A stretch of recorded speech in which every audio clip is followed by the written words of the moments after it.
অবশেষে post office থেকে 3.5 মাস পরে ড্রাইভিং লাইসেন্সটা হাতে পেলাম।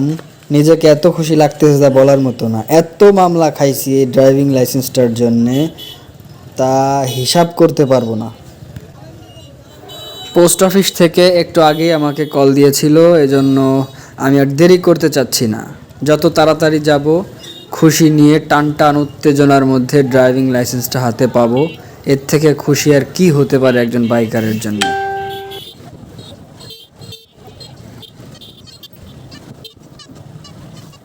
চলে এসেছি পোস্ট অফিসে।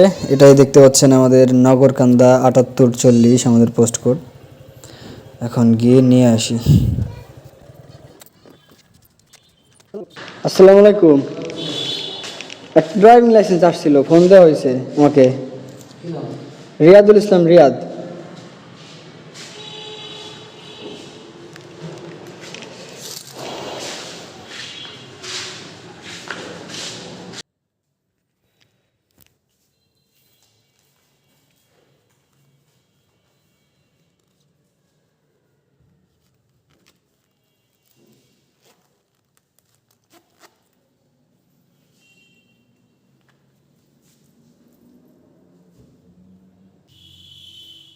আসসালামু আলাইকুম আঙ্কেল, কেমন আছেন? আলহামদুলিল্লাহ।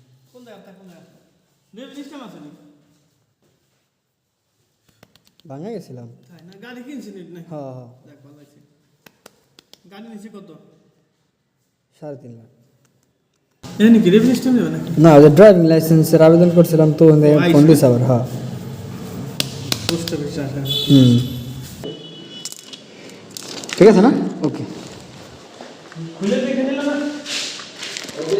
না, ভিতরে সব ঠিকঠাকই আছে মনে।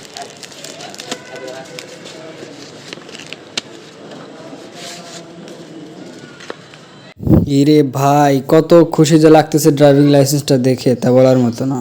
এখন অন্ততপক্ষে পুলিশের কাছে আর বাইকের ড্রাইভিং লাইসেন্সের জন্য মামলা খেতে হবে না। এত পরিমাণ বিরক্ত করছে আমাকে পুলিশ এই ড্রাইভিং লাইসেন্সের জন্য, তা বলার মতো না। I am completely more about two harass. Suggest করব আমি আপনাদেরকে, যদি বাইক কেনেন ভাই, বাইক কেনার আগে অন্ততপক্ষে ড্রাইভিং লাইসেন্সটা আগে রেডি রাখেন, নাহলে কিন্তু পস্তাবেন আমার মতো। আমি অনেক মামলা খাইছি জীবনে ড্রাইভিং লাইসেন্সের জন্য, যেখানে এমন জায়গাও ছিল যেখানে আমি 500 টাকা 1000 টাকা দিয়েও সেখান থেকে আসতে পারিনি। আমাকে মিনিস্টারের কল পর্যন্ত দেওয়া লাগছে, তারপরেও পুলিশরা মানে বাইক ছাড়তে চায়নি। তো যাই হোক বন্ধুরা, ভালো থাকবেন। আমার এই ডান দিকে একটু কাজ আছে, দোয়া করবেন। পরে দেখা হবে অন্য এক ভিডিও। আসসালামু আলাইকুম।